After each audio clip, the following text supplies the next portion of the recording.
Hello, everyone. This is Chris Kuhlmann. I'm the CEO and owner of Prosper 3J2. And normally, when you receive this newsletter, it's because I'm touching on some healthcare compliance topic. A ruling has come out, we've had a settlement, or there's something near dear to my heart. Well, today is a little different because today we actually have a guest. I want to welcome Geoff Kuhlmann. Welcome today. Thanks, Chris. Appreciate you being here. So this is quite different because instead of just covering a topic, again, we have a guest, and Geoff Kuhlmann is going to be talking about coaching, in particular executive coaching.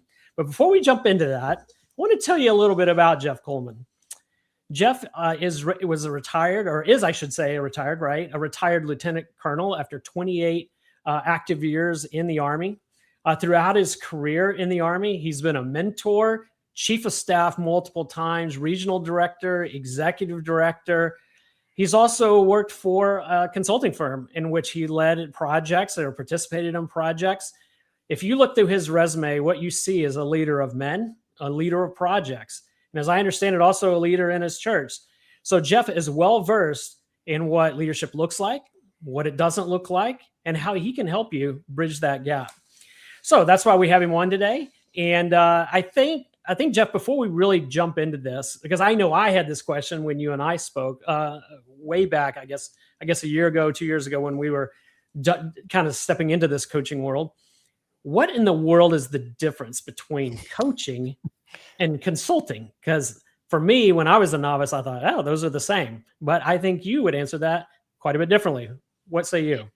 Yeah, thanks, Chris. Yeah, in fact, I'll actually throw a third term in there that also gets, which is counseling, right? So consulting, coaching, and counseling all sort of gets thrown into, well, what's the difference? And so here's the way I can kind of differentiate. Consulting is really, you're hiring someone because they have an answer to your problem.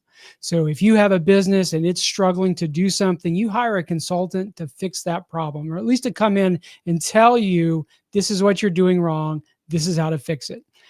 Coaching is a lot more of, I'm not necessarily an expert in the problem. I'm actually just good at helping you to really unlock the solutions that you already have. And so a lot of coaching looks a lot more about like asking a lot of questions, sort of reflecting back what you're saying, what's frustrating you, and then sometimes just being an outside voice that helps you just kind of see things from a different perspective. Counseling tends to focus on the past. So counseling it looks an awful lot like coaching, but it tends to be focused on past, specifically when you're talking about kind of past trauma, how to get past that, and how to really get to a point of sort of where you're fully functional. Whereas coaching says, like, we're not going to really deal too much with the past. We're going to look to the future to make you optimize, to get you to firing on all four cylinders. So that's how I would differentiate between those three: consulting, coaching, and counseling. I appreciate that. I hadn't even thought about the counseling one, but that's so true. And as I look back on my career and look at the consulting that we have, you're absolutely right. Most of the consulting we have is to solve a singular problem, a singular project, which we're inviting outside expertise in to assist. But once you're past that, new problems arise. And what I hear, what you're leading men, what you're leading people into doing when you coach is that it's more sustainable because you're kind of unlocking that potential. Yeah, I agree. And in fact, I think we'll get into this a little bit, but kind of the coaching that I focus on, we really heavily rely on the Clifton Strengths Finder, because what I love to help people do is really understand who they are and then to lead authentically. And, I know that term is thrown around a lot. What does that mean to lead authentically, right?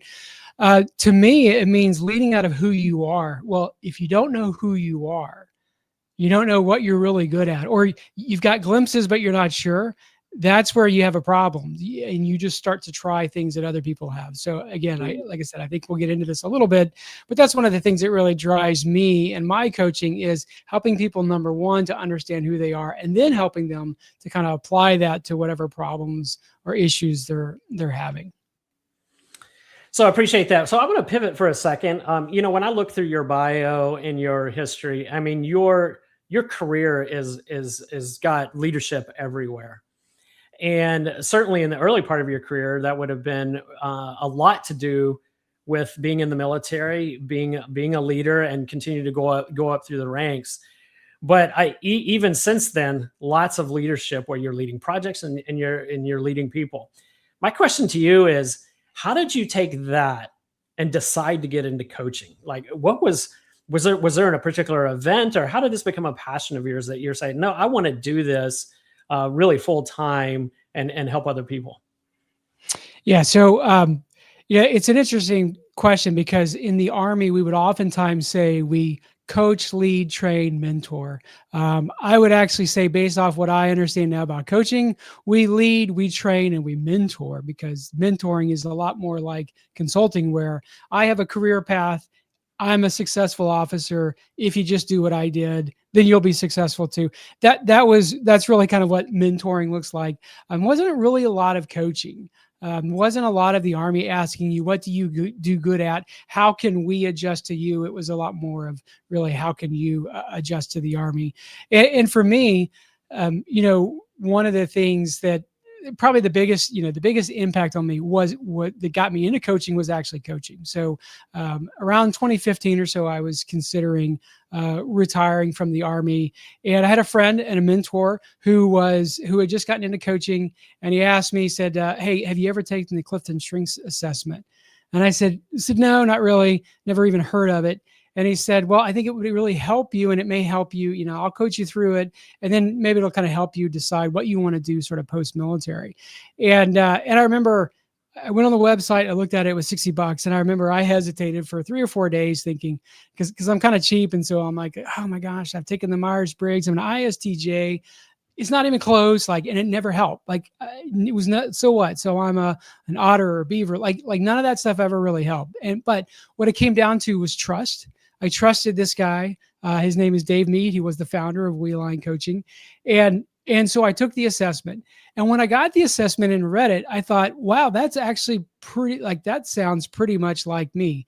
But it wasn't really until I got into the coaching that it really sort of unlocked it for me, right? So there's a reason I think I stay with the Army, and I can tell you it's because one of my signature talents, signature strengths, is called command, and it's really likes to step up and take charge. And so I jokingly would say I've never met a group that I didn't want to lead, and that's not entirely true, but in many ways it's pretty true. I can go all the way back to high school and junior high and remember times when I was in a math group or a group project or something else, and I was always the one to take charge, and I liked it.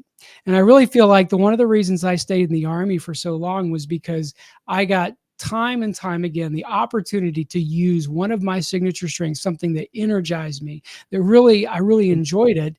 It allowed me to just keep using it over and over and over again. And one of the wonderful things about a signature strength is there's no top. You will exponentially increase in it the more you do it, and there's no limit to it. But I didn't know any of this until I really got into coaching. And so my coach, Dave Mead, took me through this strengths alignment process. It's really 5 hours of going through all 34 of the strengths and really understanding who you are. And also, almost equally important, is who you're not. I mean, I jokingly tell clients when I'm coaching them, it's almost un-American to think there's anything that we're not good at. But there is a range of things that you're just not good at. And in fact, here's a test. If there's something that you're struggling to do, and you see someone else doing it, and it just seems effortless, and boy, does that really frustrate you, most likely what's happening is you're looking at one of your non-patterns, and you're looking at someone, it's a signature strength for them. So it's easy for them, hard for you, and it typically can be very, very frustrating, especially if it's something that you want to do. And these are all things I think that really came out in my coaching. I really got a really good sense of, here are the things that are energized me, and here are the things which really drain me. And then there's some in between, things that I can do sometimes that I'm not necessarily energized by. And kind of the so what of all this was honestly, I need to be be more aware and lean more into my strengths and delegate and look for other ways where I don't really have to operate into my non-patterns. And in many cases, that can be the difference between doing something in a way that energizes you and that you have excellent results, and or doing it in a way that really drains you and in fact will just simply just kind of suck the life out of you. Yeah, that makes sense. And you've done a little bit of a dive here, a shallow dive, I'll call it, into the strength finders. I know that if I was to talk to 100 executive coaches and say, "What's your process? How do you do this?" Probably going to get 100 different answers. But with WeAlign coaching, you guys use the Clifton Strength Finders at least as a base. Which, by the way, I didn't mention you as the CEO of WeAlign coaching. It's not just you that's doing this, but there's a team of almost 50 different coaches that also use the same approach. So I guess talk a little bit about, I understand the strengths. I think our audience understands the strengths approach, but what does the process look like? If I came to you and said, I would like you to walk me through WeAlign coaching, is that a one-time thing? Is that a year-long, 5-year-long process? And what are kind of the phases of that? What does that look like? What would our relationship look like? Yeah, and that's a great question, because this is oftentimes like people ask, well, what does coaching mean? Does it just mean you're gonna pay? I'm gonna pay you, and you're gonna listen to me. So I'm gonna pay you to be my friend. But I mean, I would say, honestly, in an ideal situation, we would take a year, and we would, in that year, I can guarantee you that the year leadership would be transformed. Pretty much the foundation of most of what we do is the Clifton Strengths Assessment, because it's such a window into just how you operate, where you're going to get excellent results at. So I always try to start someone off with, we call it the strengths alignment process. It's really a 5-hour deep dive into your strengths. So after you take the assessment, we'll tell you, hey, read it, show it to someone else, ask them how, if they feel like that really accurately describes you. Almost always, you're going to get a lot of, yeah, that really is you. Yep. And oh, by the way, sometimes you may frustrate people because certain strengths you have, like for me, I have high competition. It can be frustrating when I'm always wanting to compete. Family game night, sometimes not so much fun, right? Because of that, I have to regulate it a little bit.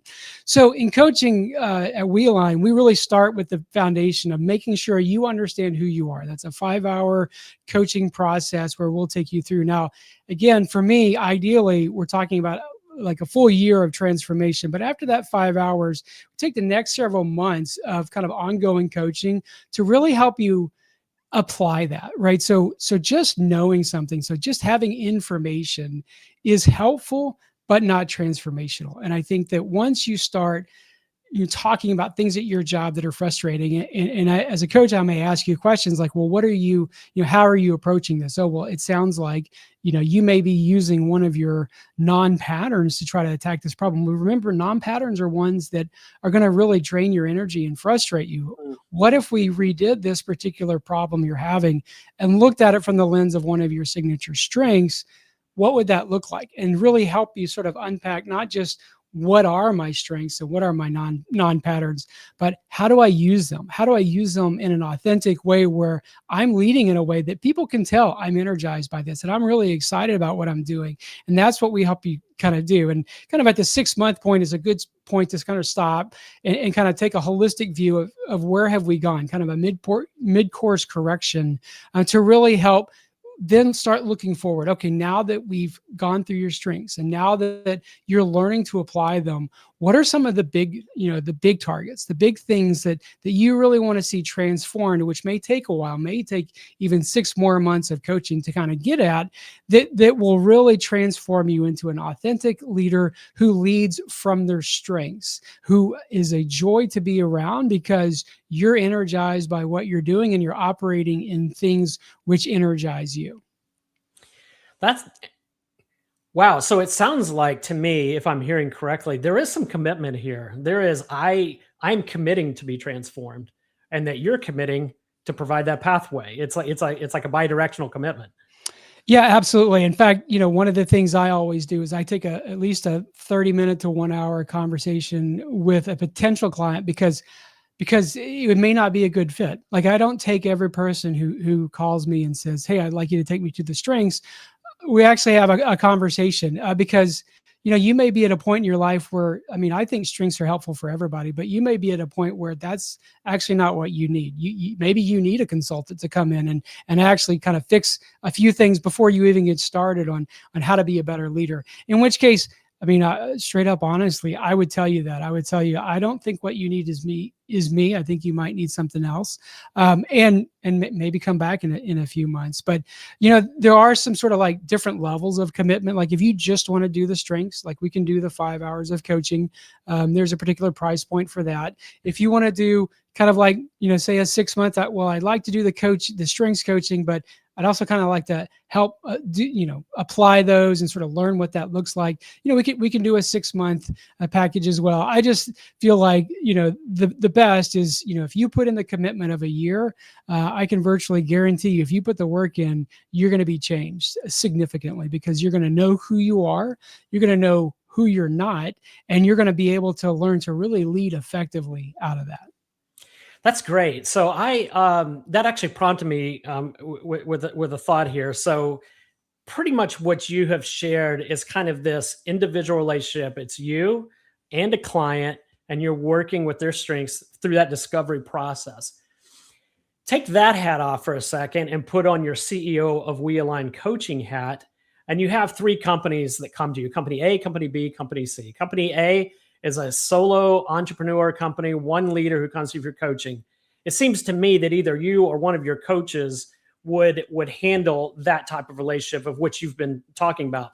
But let's take Company B and Company C. Company B is a small company with a 3-person executive team, and their leader has been through this coaching and wants his team exposed to it, and wants you to, whether it's a workshop or it's long-term commitment, something like that with his executive team. And then Company C is even larger. It's not just the executive team, but really they're a next line manager, so 15 or 20 people. If Company B and Company C came to you as the CEO of WeAlign Coaching, would you have the resources to deploy in each of those situations, or are either one of those not really ideal clients? Yeah, well, I mean, again, I'd probably want to take a little bit of time to kind of get to know the client, ask them, what's your big, what keeps you up at night? That's also oftentimes a great question. Like, Yeah. what is kind of the one thing that you're really dreading, right? But for each of those levels, yeah, at WeAlign, we actually have a little over 60 actually trained coaches now. So we can handle everything from the small independent, hey, I'm a solopreneur and I can't figure out what I should be focusing on. What should I be outsourcing, et cetera. Just knowing your strengths. If you know that you're a strategic thinker, but you're low on execution, well, then you probably know that, I can come up with a great plan, but I probably need to hire a few people to help me take it to the next level. If you're a great executor, but you're kind of low on strategic thinking, which does happen a lot, then what maybe you need to do is just hire someone who helps you, figure out what's that long-term strategy, and then you can just execute the heck out of that plan. So even as a solopreneur, you can benefit from the strengths. I really feel like kind of that second company, that executive level, is a sweet spot for me personally, because that's where I really love to make an impact. Taking the C-suite executives, helping them to lead. I from the military, I know when the leadership at the top is working well together and they're operating out of a good place, that's going to filter down. And we can do workshops with, teams as small as 2 or 3 people, and we can do them up to, 15 to 20 people. We typically don't go much higher than about 15, simply because when we do a workshop, we call it a team transformation, because we're looking at the team as a whole and we're trying to really help them be more relational and help them understand each other. And when you get to about 15 or so, that's kind of at the limit to where you can really do that in a relational way. So if you're a huge company, we'd probably look to break it down into smaller groups, just in order to be able to have more personal interaction when you do the team transformations. But we, again, with over 60 coaches at WeAlign, we can absolutely handle just about any size of company that you might have. If you have 60, 80 people in your company that you want to take through the strengths process, we could accommodate that as well. So Actually, that makes sense. Not that you mentioned it like that, because this is not a shallow conversation. There's a lot of depth to what you're doing, and it is hard to do that with a larger room. So for just clarity, then, solo individual, very small executive team, a little bit larger leadership team, up to 15. It's not yes or no to it. It's yes to all those. We can do that, but only after. Let's have a conversation. Let's have a lot of back and forth and really understand your needs and see if we're a good fit. But if it's a good fit, WeAlign coaching can provide those resources. Absolutely. Yeah. That initial conversation is very key, right? I mean, it's confidential. We ask questions about, what's the status of the leadership, and we've had everything from sort of mom and pop, two, three people family businesses, which are actually really having a lot of friction, even where siblings are threatening to leave the business, where we've been able to come in and help coach them through that. And because, the research says that 89% of employees will come and have conflict daily, every day. 89% of the workforce, 50% of that conflict is directly attributable to not understanding each other. And one of the things that's so powerful about the strengths is once you understand yourself, it also gives you this vocabulary. It helps you be aware of what other people are good at. And sometimes you'll start to find that some of the strengths can actually be almost in conflict with each other. So, as an example, one of my signature talents is called deliberative. I like to take my time making decisions. I have high analytical, so I like numbers as well. There is a talent that's called activator, who likes to get going, who doesn't really want to stick around. Now, you can already see those two are going to actually butt heads. Yeah. Because the deliberator wants to take his time. The activator will sit there and say, oh my gosh, can we just stop talking and start doing something, and we'll figure out as we go. Obvious tension there. Now, I jokingly say, if both of those people are frustrated, then your team is moving at exactly the right speed, because you're going too fast for the deliberator and too slow for the activator. So you're probably in a sweet spot. But understanding that if I'm the deliberator and this activator, like, I may feel like, man, this guy just won't get, like, he's just rushing me and it's really frustrating. If he were to just realize, actually, that's his strength is getting things moving. Right. He has got a bent towards action. He's really good at it. He tends to make good mid-course corrections. And so maybe I should move a little faster. Right. And then if the activator realizes, okay, the deliberator is not just trying to make me mad. He's not trying to put my feet in quicksand. What he's trying to do is make sure that I don't make my first step one, which kills steps 9, 10, and 11. But at some point, we have to get moving. And so once those two people understand each other, a lot of that tension goes away, and actually have a better team. You now have a team that has that little bit of tension, that person who is really good at deliberating and the person that's really good at activating. And now you've got them both operating in a way where you can make the maximum use of both of their strengths. And I think that's one of the things that's very powerful about the Clifton Strengths Assessment that we use. Yeah, I appreciate that you saying that. And I have to just point out something in this conversation. I see your passion already coming out as we've continued this conversation. This is something that excites you. I want to be mindful of our time together today. In just a minute or so, in just 1 to 2 minutes, is there anything that you haven't shared with the audience that you would like to talk about? If so, the mic is yours. Thank you. Well, first of all, Chris, I just want to appreciate the opportunity to just kind of talk, like you said, about something I'm very passionate about to your followers and your audience. And, I would just sort of summarize it by saying kind of the big so what at WeAlign is we're not going to change you. We're going to help you know yourself better. You're going to know yourself in a deeper way that you didn't know before. And that really speaks to identity. And I think that's something that our culture right now is really looking for, is who am I? And in a very real way, the Clifton Strengths Finder and the coaching that comes along with it that we provide will help you really understand, who am I? And it works both personally and professionally as well. But answering that question, who am I, and what energizes me? What do I want to be doing? Are all things which really get unlocked during the strengths assessment. I think that's great. So there's one thing that I didn't ask that I should.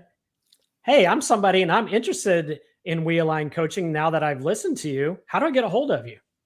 Yeah. So my email is right here. It's Geoff at WeAlignCoaching.com. You can send me an email. Love to hear how you heard about us. So if you heard us on Chris's newsletter, let me know that. You can also check us out at WeAlignCoaching.com. Once you get there, you can learn a little bit more about our processes. There's a site for the coaches page where you can ask for more information. My picture is there, so if you click on my picture, it'll send an email to me as well. But probably email is the best. You can also check me out on LinkedIn. I'm pretty active on LinkedIn these days. I've posted videos and other things, a few LinkedIn live sessions as well, just to kind of help understand what our process is and what kind of coaching and leadership and executive coaching looks like. So, love to hear from any of your audience through one of those means. Thank you. I really appreciate it. Geoff, thank you for taking time out of your schedule today. Thank you, audience, for listening about WeAlign coaching and learning a little bit more about executive coaching.